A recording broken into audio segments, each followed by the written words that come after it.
Je me trouve pas belle, je suis moche avec mes cheveux, je suis moche quand je me regarde, non, je suis pas jolie, etc. Alors ça, ce sont des phrases que j'entends très souvent quand je vous ai en entretien. D'accord? Et c'est légitime d'avoir ce sentiment. J'ai fait une vidéo précédemment que tu pourras retrouver en cliquant sur le lien qui se trouve juste en haut. Donc j'ai fait une vidéo t'expliquant pourquoi tu te sentais pas belle avec tes cheveux et pourquoi très souvent, que ce soit ta couleur de peau et pourquoi tu avais cette prédisposition en tant que femme noire à avoir un complexe par rapport à ton physique. D'accord? Si tu l'as pas encore regardé, je t'invite à la regarder pour comprendre pourquoi on en arrive là très souvent et où je t'explique que moi-même aussi j'ai traversé ces gros moments de complexe. Franchement, une grosse partie de ma jeunesse, je ne me suis pas trouvée belle, d'accord? Je me trouvais trop maigre, je me trouvais trop claire, je trouvais également que mes cheveux n'étaient pas sortables, qu'ils étaient trop moches, que c'était une catastrophe. Bref, en gros, il y avait tout acheté et rien à garder sur moi. Vraiment, j'avais beaucoup de mal à avoir de l'assurance et me sentir jolie comme je me le trouve aujourd'hui, d'accord? Et aujourd'hui, je vais te donner 5 étapes claires pour pouvoir récupérer confiance en toi et te sentir de nouveau belle et séduisante lorsque tu te regardes dans le miroir. Alors, je vais te le dire tout de suite, c'est pas une méthode miracle, d'accord? Rome ne s'est pas fait en un jour et du jour au lendemain, en claquant des doigts, je me suis pas dit « Ah tiens, je suis belle », d'accord? C'est des trucs qui sont enracinés, ce sont des fausses croyances qui sont enracinées en nous et des fois ça peut être très très profond avec des blessures très profondes, mais grâce à ces étapes déjà tu vas pouvoir te sentir mieux et même te sentir plus légitime de sortir au naturel. Donc que tu sois accro au maquillage, accro aux perruques ou que tu aies un complexe avec toi-même et que tu n'arrives pas à te regarder, aujourd'hui on va voir ensemble comment faire pour pouvoir te réconcilier avec cette image que tu vois dans le miroir. Ok? On y va, c'est parti. Alors, la première étape, ça va être tout simplement de lister toutes tes fausses croyances. D'accord? Quand je dis toutes tes fausses croyances, c'est tout ce qu'on t'a répété quand tu étais jeune ou tout ce que tu te dis toi-même quand tu te regardes dans le miroir.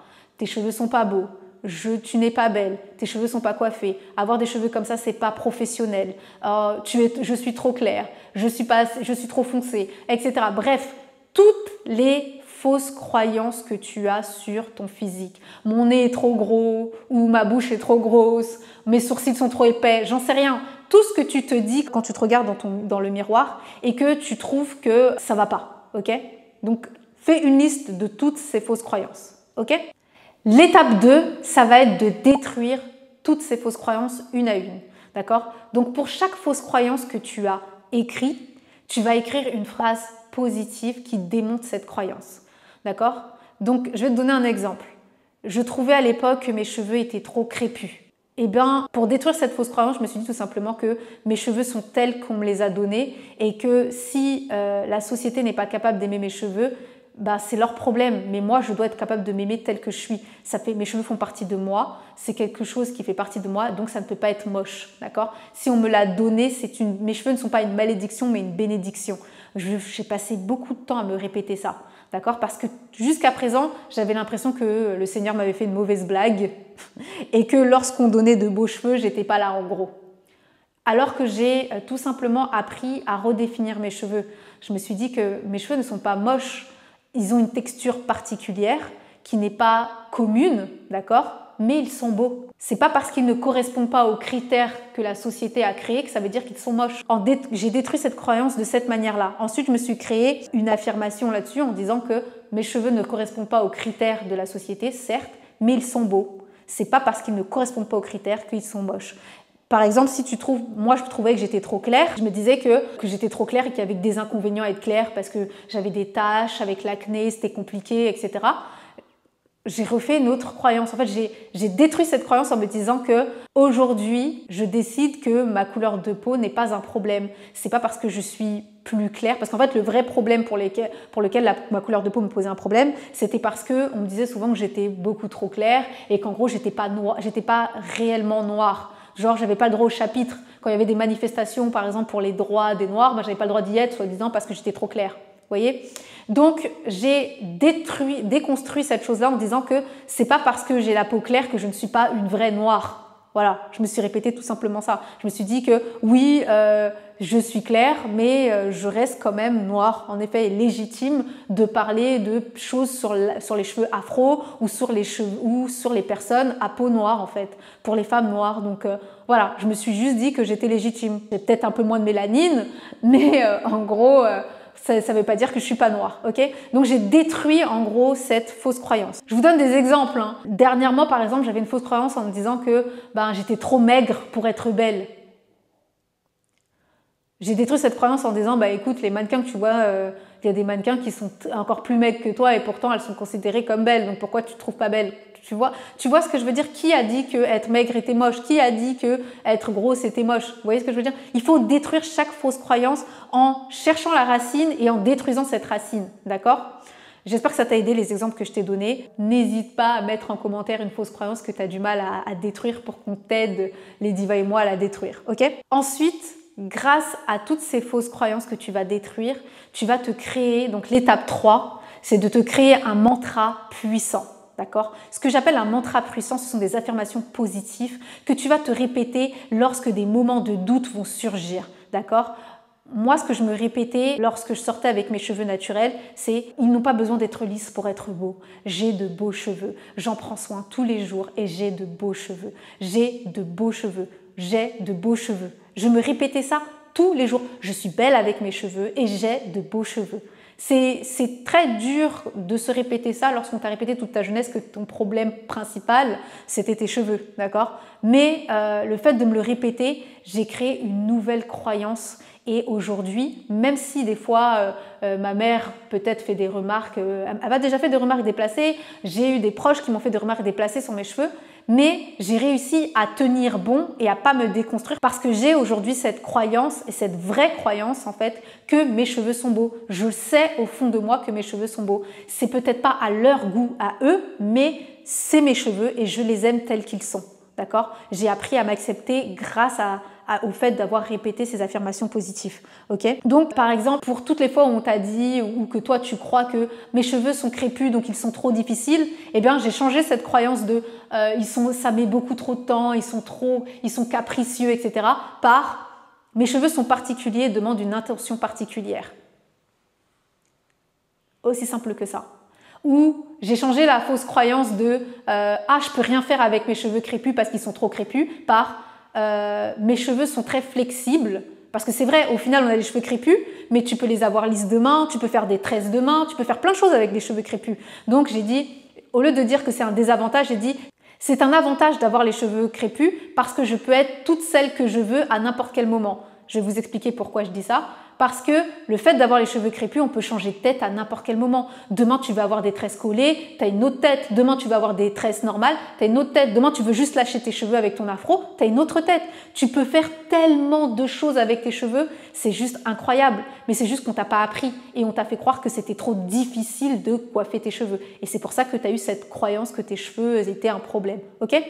Donc, j'espère que ça t'aide aussi pour ça. Mais en gros, pour chaque fausse croyance ou fausse affirmation que tu te dis, crée-toi un mantra puissant, crée-toi des affirmations puissantes qui vont te faire te dire que non, le problème c'est pas mes cheveux, c'est juste oui ils sont particuliers, oui ils demandent un entretien particulier parce qu'ils sont particuliers et qu'ils ont des avantages particuliers. Il faut savoir qu'il y a toujours des contreparties, d'accord? Certes les personnes de type caucasienne ont des cheveux lisses et demandent moins de soins, mais ils n'ont pas tous les avantages que nous on a. Comme quoi, nous, on peut demain mettre une perruque, remettre une perruque, mettre des tresses, enlever des tresses, faire certaines coiffures sans que ça nous abîme les cheveux. Vous voyez? Donc, c'est une contrepartie. Maintenant, aujourd'hui, je vois ça comme une contrepartie. Je me dis, ça demande plus de soins, certes, mais j'ai plus d'avantages. Voilà. C'est à vous de voir comment vous voulez le voir, mais en tout cas, plus tu vas voir ça comme un avantage et plus ça va te faciliter les choses. Donc, l'étape 3, créer un mantra puissant. Ensuite, l'étape 4, c'est de célébrer les moments. Donc, l'étape 4, c'est de célébrer les moments sans coiffure protectrice. Donc te créer des petits moments où tu vas te regarder avec tes cheveux naturels et te répéter que tu es belle. Mettre des week-ends off, d'accord? Si de lundi à vendredi tu as une perruque, samedi, dimanche tu décides que quand je sors en famille, je ne porte pas ma perruque, je ne porte pas de tresse, je ne porte pas de... Voilà, j'ai mes cheveux tels qu'ils sont, ok? Bon, c'est plus facile quand tu as une perruque, mais tu as compris ce que je veux dire. Mettre des vrais moments de off, d'accord? Moi, ça m'a beaucoup aidé parce qu'à l'époque, j'enchaînais les coiffures l'une sur l'autre et c'est ce qui avait commencé à me créer une alopécie de traction. Quand j'ai commencé à mettre des moments de off, déjà, j'ai dû passer du temps avec mes cheveux et apprendre à les connaître. J'ai dû faire travailler mon imagination pour trouver des coiffures protectrices avec mes cheveux qui me rendent jolie ou je me sens belle et faire des tests et aussi me contraindre justement à aller travailler petit à petit avec mes cheveux. Donc au début, ça a commencé par les week-ends. Donc je mettais 3 jours de off, c'est-à-dire que comme je travaillais pas le samedi, dimanche, lundi, ça fait que je profitais de ces 3 jours pour avoir juste mes cheveux. D'accord. Ensuite, ça a commencé à s'agrandir. Je me suis dit, bon, allez, maintenant, je vais mettre une semaine et je vais aller travailler aussi avec mes cheveux. Je ne vous cache pas qu'il y a eu des moments où c'était compliqué. Hein. Je ne vais pas dire que c'était facile. Il y a des moments où le lendemain, je ne savais pas quoi faire avec mes cheveux parce que je n'étais pas aussi organisée que maintenant. Il y a eu des moments où je ne savais pas quoi faire le lendemain pour aller travailler avec mes cheveux et mon mari me trouvait dans la salle de bain en train de pleurer et dire, mais qu'est-ce que je vais faire de mes cheveux? Après, il prenait son temps à aller sur les réseaux sociaux, aller sur YouTube ou Insta, me trouver des coiffures. Il dit, mais si tu faisais ça avec tes cheveux, etc. Bon, c'était mignon, mais vraiment, je vous cache pas que c'était... Il y a eu des moments où de cafouillage où c'était compliqué. Donc, je vais pas vous dire que au début, ça va être compliqué, mais petit à petit, vous allez apprendre à les apprécier et reprendre en fait la main sur votre image. Et même, ça va vous réconcilier avec eux en fait. D'accord? Et moi, aujourd'hui, je rigole de ces moments, mais ça m'a vraiment aidé à me rendre compte qu'ils n'étaient pas si crépus que ça ou qu'ils n'étaient pas si moches que ça. Enfin, voilà, qu'en prendre soin me faisait du bien aussi et ça m'a réconciliée avec mon identité et avec qui j'étais vraiment. Donc, ça va vous faire du bien. Vraiment, au début, ça va vous faire peur. Ça m'a fait peur. Hein. Quand on sort de sa zone de confort, ça fait peur. Mais petit à petit, vous allez même apprécier ces moments et vous allez même avoir hâte. À un moment, je suis arrivée à un stade où j'avais hâte de défaire mes tresses pour récupérer mes cheveux. Je reportais les moments de coiffure pour encore plus apprécier mes cheveux et les porter davantage. Bon, ça m'a pas tout le temps aidé parce que du coup, des fois, il fallait absolument que je me coiffe pour éviter justement de trop abîmer mes cheveux. Mais voilà, j'étais arrivée à un stade où j'avais plus du tout envie de porter quoi que ce soit sur ma tête et vraiment apprécier mes cheveux. Aujourd'hui, je suis arrivée à un stade où j'arrive plus à porter de perruque. Tout ce qui est perruque lisse, j'ai beaucoup de mal aujourd'hui. C'est-à-dire que j'ai pas de mal avec les tresses et tout ça, mais j'ai de plus en plus de mal avec tout ce qui va être très lisse, etc. J'ai l'impression que c'est pas moi en fait, que j'ai l'impression d'être un imposteur quand je mets une perruque lisse. Alors que ça me fait changer de tête, hein. C'est pas moche, hein. C'est juste que j'ai pas l'impression que c'est réellement moi. J'ai tellement l'habitude de me voir avec mes cheveux afro, indisciplinés, gonflés, pas plaqués, que même des fois quand je plaque mes cheveux, j'ai l'impression d'être quelqu'un d'autre. Je me dis, hein, mais c'est pas moi ça. Donc j'ai l'impression de ne pas être jolie. J'aime quand ils sont indisciplinés, qu'il y ait des petits cheveux qui dépassent, parce que c'est moi, ça fait partie de moi maintenant. Donc vous allez voir que petit à petit, vous allez apprendre à apprécier. Okay ? L'étape 5, c'est une fois que vous vous êtes forgé cette identité, que vous vous sentez plus fort, etc. Eh bien l'étape 5, c'est d'apprendre à répondre aux remarques de vos proches à la manière de Marissa Peer, pardon, j'ai pas envie de maltraiter son prénom. C'est quoi? C'est de ne plus accepter les remarques toxiques, d'accord? Le fait qu'on ait accepté les remarques toxiques de notre enfance à les années où tu regardes, en tout cas jusqu'à aujourd'hui que tu regardes ma vidéo, eh bien fait que ça t'a créé de fausses croyances ça a fait que ça a créé de fausses croyances et a créé des complexes chez toi, ok? Aujourd'hui, tu ne dois plus accepter de remarques toxiques, que ce soit sur ton physique ou que ce soit sur tes cheveux. Parce que quand tu ne dis rien, c'est comme si tu acceptais et c'est comme si tu étais d'accord avec ce que la personne dit. Ok? Donc, il faut apprendre à ne pas l'accepter. Comment tu vas le faire? Eh bien, je vais te l'expliquer. Cette technique, elle consiste à 2 choses. 1, en faisant remarquer à la personne que sa remarque était déplacée. Donc, premièrement, tu vas dire « J'entends ce que tu dis, mais je ne l'accepte pas. » D'accord? Tu vas commencer par ça. Ça veut dire quoi? Ça veut dire que tu as entendu la remarque qu'elle t'a dit, mais que tu ne l'as pas acceptée parce que c'était déplacé. La deuxième chose que tu vas lui dire, c'est tu vas lui faire un effet miroir. Je vais te donner un exemple. Disons que ta mère te regarde et parce que tu as lâché tes cheveux en afro, tu as fait une raie au milieu, elle va te dire « Ah mais t'es pas coiffée là, il faut te coiffer ». Tu vas lui dire « J'entends ce que tu dis maman, mais je ne l'accepte pas. En quoi mes cheveux ne sont pas coiffés ?» Et là, tu vas écouter ses arguments en disant « Oui, mais là, tes cheveux sont en pétard, t'as l'air d'une folle. Ah, donc… » T'insinues que le fait que j'ai fait une raie au milieu et que j'ai lâché mes cheveux qui sont naturels, font pas coiffer. Donc pour toi, le fait d'être noir et d'avoir des cheveux crépus, c'est pas normal. Elle va commencer à se sentir mal. Elle va se dire, ah ouais, mais moi aussi je suis noire et moi aussi j'ai les cheveux crépus. En fait, je peux pas dire ça à ma fille, c'est bizarre. Vous comprenez ce que je veux dire? Il y a des personnes pour qui elles vont commencer à argumenter, etc. Mais quand tu leur fais se rendre compte que ce qu'elles disent, c'est pas normal, que c'est déplacé, que c'est raciste même parfois, alors qu'elles-mêmes sont noires, elles vont se dire mais non, je peux pas être raciste et être noire, c'est pas cohérent. Donc elles vont se remettre, en fait, elles vont dire non, c'est pas ce que je voulais dire, excuse-moi. Vous voyez ce que je veux dire? Pourquoi je te dis qu'il faut que tu fasses ça? Parce que le problème, c'est que tant que tu vas continuer à accepter les remarques toxiques et que tu vas fermer ta bouche et que tu vas rien dire du tout, ces personnes vont continuer à te servir des remarques toxiques et vont pas comprendre que ce qu'elles disent est déplacé et que c'est pas tolérable en fait de parler d'une femme noire comme ça. Vous comprenez ce que je veux dire? Donc juste acquiescer, c'est pas bon. Même si ça fait partie de ton entourage, tu ne peux pas juste acquiescer parce que ça envoie un message à ton cerveau disant j'accepte ce qu'elle dit, c'est peut-être vrai. Tu comprends? Alors que quand tu dis à ton cerveau on entend ce qu'elle dit, mais on ne l'accepte pas et on va lui faire remarquer que ce qu'elle vient de dire était déplacé, ton cerveau dit « donc ce qu'elle dit, c'est faux, on ne peut pas l'accepter ». Donc ça va casser cette croyance. Tu comprends ce que je veux dire? Donc c'est pour ça qu'il faut, alors tout en bien, tout honneur et avec du respect, bien sûr, répondre aux personnes. D'accord? En disant « j'entends ce que tu dis » ou par exemple un collègue va te dire « oui, tu as mis ton doigt dans la prise ce matin ?» J'entends ce que tu dis, mais je ne l'accepte pas parce que c'est déplacé. Ok? Toi, quand tu sors avec les cheveux lâchés, personne ne te fait de remarque. C'est pas parce que j'ai les cheveux lâchés que tu dois me faire une remarque qui est à limite raciste en fait. Et là, il va pas se rendre compte. Non, mais c'était une plaisanterie. Oui, mais c'est une plaisanterie qui est déplacée. Parce que tu insinues que mes cheveux ne sont pas coiffés. Quand les gens mettent les doigts dans les prises, ça veut dire que leurs cheveux sont pas coiffés, c'est-à-dire qu'ils ont l'air de fou. Donc tu insinues que là, j'ai l'air d'une folle. Et là, la personne va se dire waouh, je pensais pas que ça allait aussi loin. Et là, elle va se rendre compte que ce qu'elle a dit était déplacé et que ça n'avait pas lieu d'être. Tu comprends ce que je veux dire? Donc c'est vraiment important. C'est important, pas pour faire un combat, d'accord? Enfin, quand je dis un combat, c'est-à-dire que c'est pas genre tu combats le racisme ou quoi que ce soit. C'est important pour que ton cerveau crée de nouvelles croyances, ok? Parce que tu t'en rends pas compte, mais ne pas répondre à ce genre de remarques envoie vraiment un message fort à ton cerveau en disant ce qu'ils disent est vrai.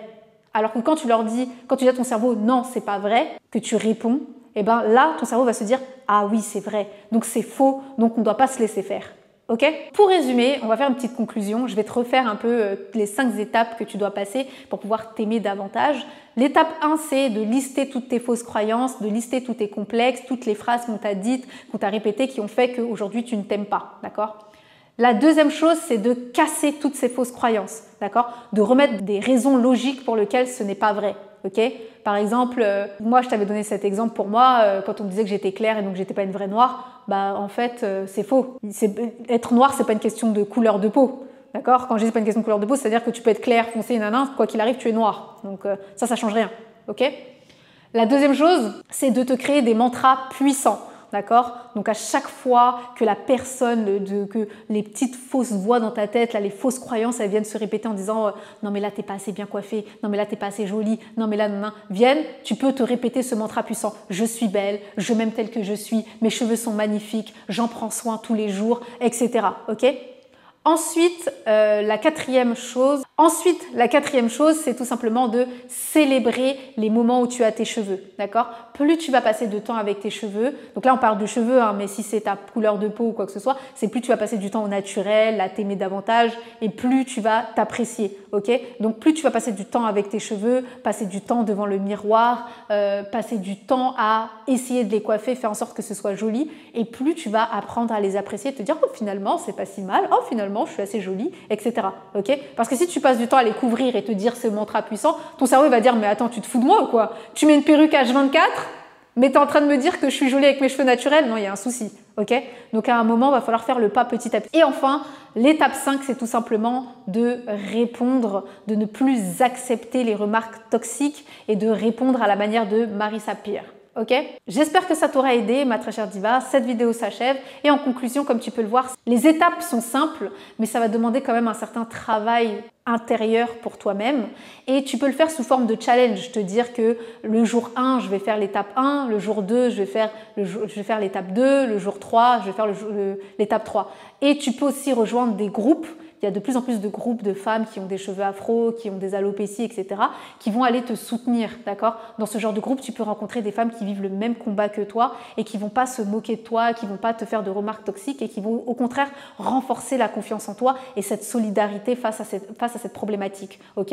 Donc si je dois te donner un dernier conseil, ce serait ça. Ce serait de rejoindre un groupe quelque part où tu peux en parler librement et où tu peux te sentir légitime d'en parler et bien. Ok, voilà, donc cet épisode s'achève et si toi aussi tu veux que je t'aide à faire repousser tes cheveux suite à une alopécie ou une chute de cheveux et comprendre exactement la vraie cause de ta chute de cheveux, eh bien je vais t'inviter à cliquer sur le lien qui se trouve en description pour regarder notre atelier gratuit qui va t'aider à comprendre les causes de ton alopécie ou pourquoi tu n'as pas le résultat escompté avec tes cheveux aujourd'hui malgré tous tes efforts. Ok, voilà, je te fais plein de gros bisous et comme d'habitude, touche pas à mes cheveux.